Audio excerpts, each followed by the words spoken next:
This is Learn from Others, where we interview a cross-section of successful individuals so you can learn from their experiences, achievements, and even their mistakes. We ask 4 questions that will educate and inspire. Greg Stanley will be your guide as we join our guest on a journey from adolescent daydreaming to success in today's world. Join us on this adventure as we learn from others together. Well, welcome to Learn from Others, where we help others succeed by sharing success. I'm very excited to introduce our special guest, Dr. Cary Green. Cary, how are you doing today? Good, sir. Thanks for having me. Yeah, thanks for being here. Well, before we find out what you're actually doing today, let's start at the beginning. If you would, please tell us, what did you want to be when you grew up? Well, to be honest, I really wasn't sure what I wanted to do when I grew up. My father read an article about geology when I was in high school, and he said, "Hey, Cary, take a look at this." And I read that, and I thought, yeah, it sounds cool. I kind of like science. I like the outdoors. I thought that'd be a great choice. So I graduated from high school, went to college to be a geology major, and I found out pretty quickly I didn't really like that. So I decided to either go into agriculture or zoology, check out those options, and I simply went by the alphabetical order and talked to the agriculture folks first, so that's where I actually got my degree, soil science, agriculture. Wow, soil science. Okay, well, that's very interesting. Well, what was one of your favorite subjects or hobbies in school, college or high school, either one? Yeah, I enjoyed the sciences quite a bit, and soil science and biochemistry I thought was fascinating. Well, now, what was your first actual real job? My first real job probably was when I became a graduate student working on my master's and PhD degrees. That was the first one where I really got an actual paycheck from an organization I'd worked on. That was my first real paycheck job. And I was a student at the time. So graduate students are those students who are working on advanced degrees and also receive some kind of pay either for teaching or research. Okay, now I'm curious. So what was your undergraduate degree? Was it have to do with soil? Yeah, it was crop and soil science, which is a kind of the scientific version of agronomy. So it had to do with crop growth. And I ultimately wanted to study nitrogen cycling and what happens to nitrogen fertilizers in the environment. And soil science was a good way to go into that. And at that time, back in the late 80s, groundwater contamination was a big deal, and nitrogen cycling, those kind of things are very important. So that's what I did for a while. What did you get your master's degree in and your doctorate degree in? And then what were you researching as a student? Yeah, so I got my master's and PhD my master's is in soil microbiology and biochemistry, and my PhD is in soil science. I focused on soil micro and biochemistry. But why micro and biochemistry? Well, when we talk about nitrogen in the environment, a lot of what happens to nitrogen, either nitrogen added as fertilizer or nitrogen just naturally occurring in the environment, a lot of what goes on with that is mediated by microorganisms. So it's a kind of a living system, if you want to think of the soil and the environment that way. So again, the major processes that influences what happens to nitrogen, those processes are biologically mediated. So soil microbiology and biochemistry is an area that you can focus on if you're interested in that kind of stuff. And all of this would apply to agriculture, is that correct? Yeah, agriculture and environmental issues. Certainly the water quality as far as what happens to nitrogen, again, fertilizer or naturally occurring nitrogen. Once it gets into the groundwater, it doesn't matter where it came from. Also, we tied that into carbon dioxide evolution, and as plant material breaks down, think about a crop, you grow a corn crop or something like that, you plow it down at the end of the season, the soil microbiome, the soil microorganisms start consuming that, and they generate a lot of carbon dioxide. So we looked at nitrogen and carbon cycling. Wow. Okay. So you didn't know what you wanted to be when you grew up, and then you've got a lot of education around soil and everything that has to do with that. So tell us, what do you do today? Well, what I do today is on the one hand absolutely unrelated, but if you allow me, I'll tell you how Sure. I got there. What I do today, I have my own business. I spent 20 years as a professor, and I did a lot of teaching, I did a lot of research, worked with students quite a bit. And I think a point I'd like to make to your college student listeners is when I graduated, even when I graduated with my doctoral degree, I thought I wanted to be a researcher. And as I started doing that on my own, I found out, it was all right, but it just wasn't terribly fulfilling. And we did some really cool stuff, and I was able to do some traveling around the world and present some of my stuff. And, it was okay, but it just wasn't very fulfilling. And I started doing some teaching. My first university appointment had a strong teaching component, and I found out that despite the fact I hadn't done much teaching before I got there, I really liked it. And I had some skills in that area, and so the more teaching I did, that led into advising and recruiting, and that led into some leadership positions that focused on academic programs and academic success. And what I found over the years is a lot of students, very, very intelligent and motivated students, are limited by their academic success skills or their employability skills once they get into the workforce. So all this kind of culminated and came together that after 20 years I made the jump, and now I have my own business where I help students develop the skills they need to succeed in the classroom and on the job. So I guess if I have a title, it would be Student Leadership and Success Expert. Wow, that is quite a change of career focus, but it sounds like you really learned what you wanted to do, what you did like, what your passion was about, and kind of adjusted your career journey to fit that. Is that correct? Yeah, that's a perfect interpretation. As I said, on the surface, and I've had these career interviews before, and the question always is, Cary, how in the world did you go from agricultural and environmental stuff to helping kids develop success skills? Well, it's simple, because the agriculture training led me to a career in university systems. And of course, being in the university, I did a lot of teaching and interacting with employers and finding out what they're looking for in students. And I found that I really enjoyed the teaching, the mentoring, and the coaching much more than the research aspect. I also, I've written some books, and again, my academic background, I had to write research articles, I had to write my thesis and dissertation.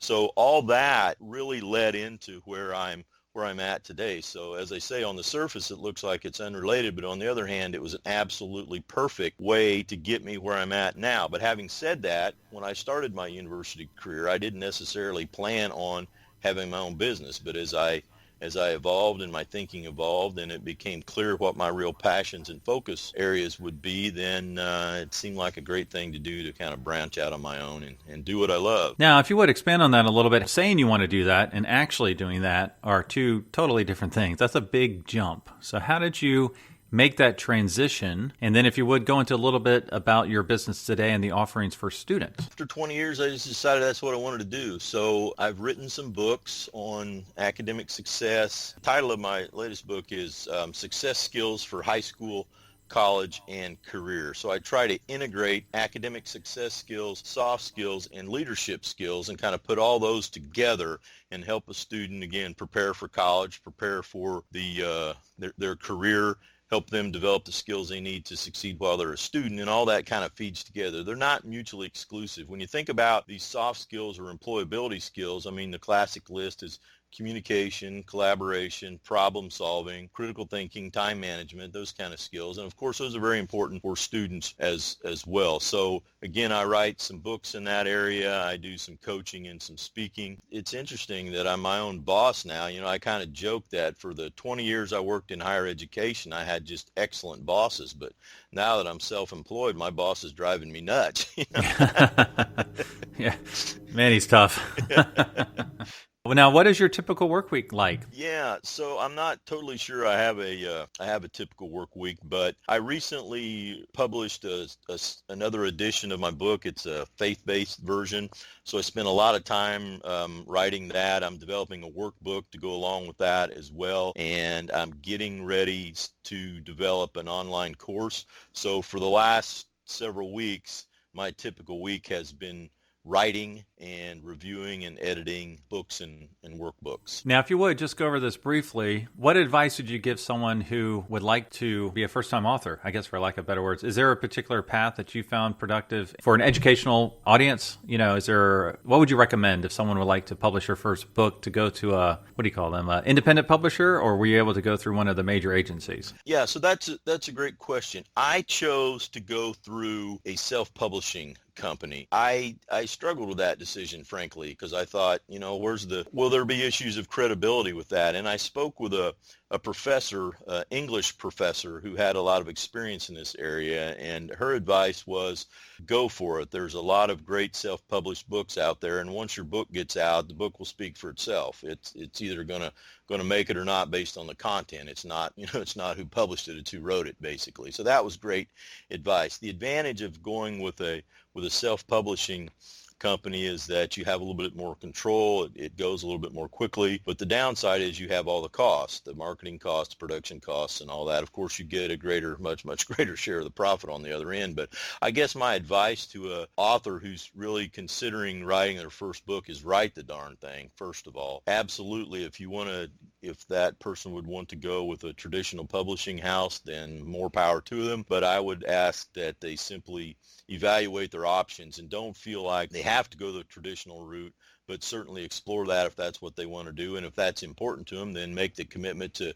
do what it takes to make that work. But again, it's worked out well for me on the self-publishing route. And I've joked with students over the years that there's a huge gap between what we want to do and what we actually do. And I think your question kind of alluded to this. And my advice for an aspiring author is just to write that book and get it out there. My books have evolved so much. I mean, even the drafts, just from one to another, even before I submitted it. The other piece of advice I would have is absolutely don't skimp on editing. I've got, it's not about me, but I've got a PhD. I've written a lot of articles over the years, but I still paid an editor, and I was just astounded with the value that they brought to my writing. From my perspective, if you go self-publish, you have to invest in editing. It's absolutely essential in my mind. Well, thank you for that info. That's great advice. As a reminder, you can check out all previous episodes at learnfromothers.org. And if you're an educator or student, you can search for podcasts by career cluster. So, Cary, we learned what you wanted to be when you grew up, which you really didn't know, that was the same for me as well. Yeah. We learned what you actually do today. So if you could do it all over again, what would you do differently? I don't know that I would really do anything differently. I guess had I known I was going to have my own business, I probably would have taken some business and marketing courses or maybe gotten some training in entrepreneurship. I really don't know that I would have done it differently because I can't really predict how I would get here if I were starting over. What I mean by that is my advice is just stay open to your passion, what you're interested in, and don't get boxed in. Keep your options open and pursue your passions. I think that's the best advice. All right, well, let's make the assumption that someone in our audience wants to do what you do. What advice would you give them? As far as following the path that I followed, I guess I'd like to pull a quote from one of my books, and the quote is this: don't limit your future based on your current skills and abilities, but empower your future by daring to believe in what you will become. And what I mean by that, when I graduated from high school, I wanted to go to college and be a geologist. When I graduated from college, now I'm interested in being in agriculture, and I thought I needed to get an advanced degree. And I did, but I didn't plan on really getting a PhD. But the person I worked with from a master's said, hey, you really need to do this. So I did. Then I thought I'd be a researcher. Then I decided, no, I wanted to be a teacher. And now I'm an author. So it kind of evolves. But the point is, if you would have told me when I was graduating high school or graduating college or even leaving graduate school that, I'd eventually have my own business, I'd think, I don't know that I have the business skills and I can do that. But I had some good mentoring. I had some good coaching. I have a pretty decent work ethic. So I just stuck with it. So my advice is just keep your options open. Be willing to evolve and change. Sometimes we get so focused on a career path, we're afraid to deviate from it. And I think, you don't want to just every time you hit an obstacle, change your major or change your job. But on the other hand, if you're working really hard and really smart and you're struggling, you're not having the success you would like to have, you feel like it just isn't what you thought it would be, then it's okay to change career paths or degrees. But I'd highly encourage the student who's thinking about that is to get a mentor, or if they're a student, certainly their academic advisor or a teacher could help give them some insight. If somebody had told me when I was younger that I would get a PhD, that I would be a professor and have leadership positions in the university for several years and then start my own business and write books, I would say there's no way I can't possibly do that. And at the time, I was just looking at my current skills and ability. But I think what young people miss sometimes is they'll sell themselves short. But remember, when they get into a career 5 years from now or 10 or whatever it is, they're going to have a different perspective. They're going to have different skills. They'll have different experiences. So my best advice is just find your passion and keep developing your skills and building your experiences, and just don't give up. That's a wonderful quote, and it applies to me directly. Like, I had never done a podcast before. This is 6 months ago. I didn't know what to do. I didn't have a recording background. I did not ever build my own website before, so, don't let those be barriers to what you want to do, but instead learn, grow, and fail and accomplish things as you go. So Absolutely.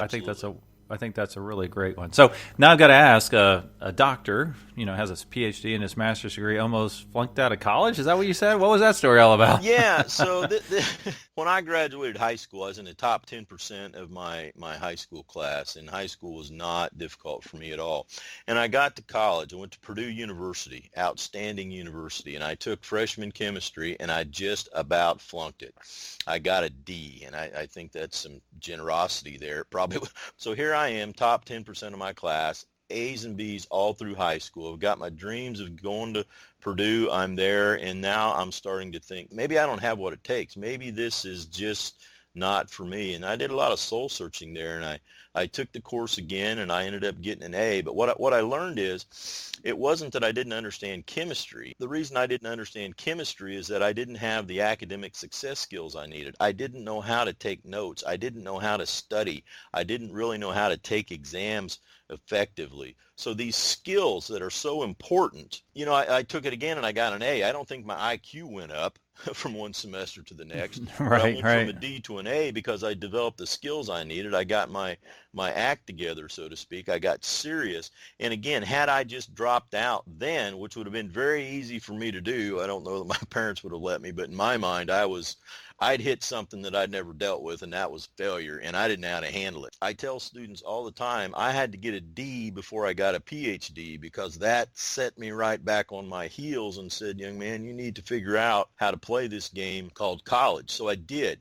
and I've seen so many students that'll perform below their abilities simply because they don't have the academic success skills they need. Now fast forward to the working world, and if you follow this area, you know that employers are constantly requesting that students come out with better skills in communication, collaboration, problem solving, these things we talked about. Again, their performance in the workplace also can be limited by these skills. It's kind of like riding a bike. Before you knew how to ride a bike, you didn't know how to ride a bike. But once you learned the skills, you could do it, and it's no big deal. So that's a very trivial example, but it emphasizes the importance of skills. That's awesome. And everything you're doing right now feeds right into that. So students have that not immediate, but they learn the skills so that they can be successful based on everything that you're doing today. Absolutely. Well, are there any current projects you're working on that you would like to share? Well, as I say, I have published kind of the second edition of my book. It's called Success Skills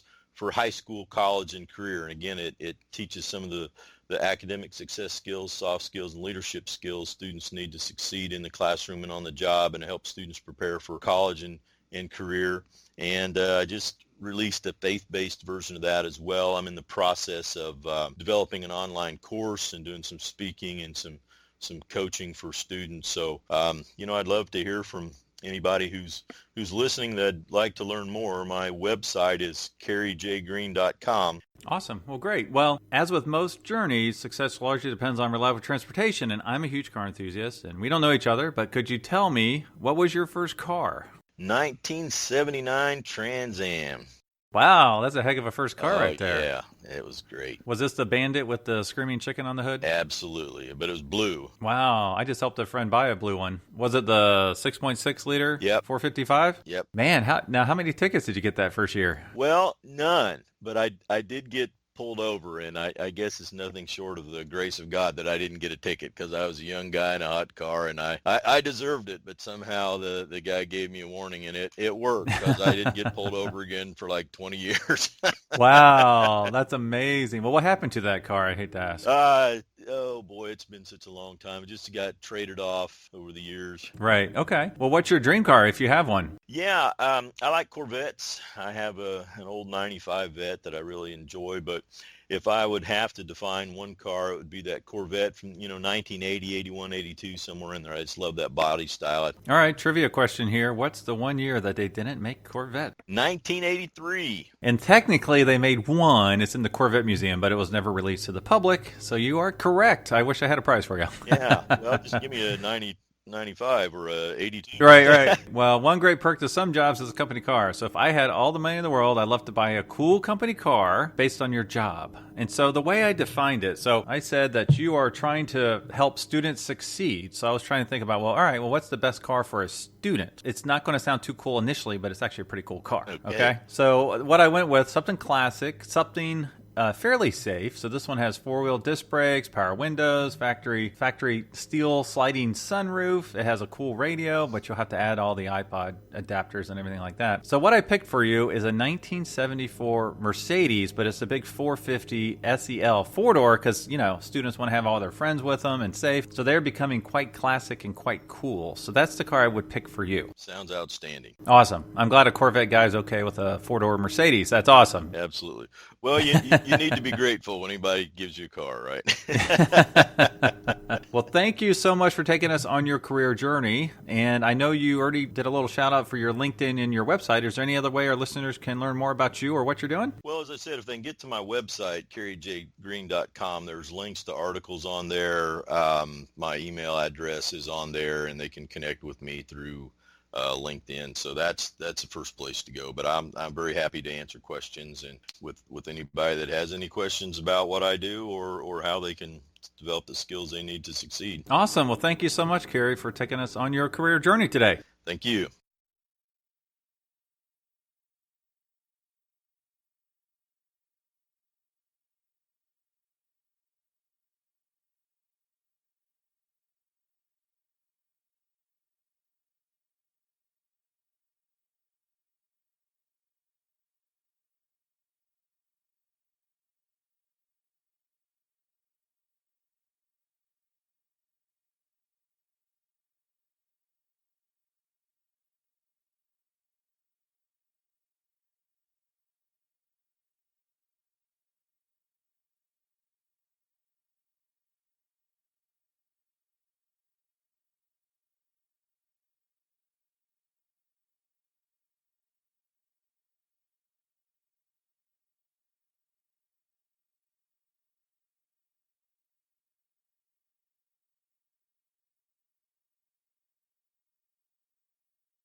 Thank you for listening to Learn from Others, where we help others succeed by sharing success. Where will our next adventure take us? Subscribe to find out. If you know of someone who has a cool career story or occupation, contact Greg through Instagram at Greg Stanley LFO. That's GregStanley LFO. And we will see you soon as we learn from others together.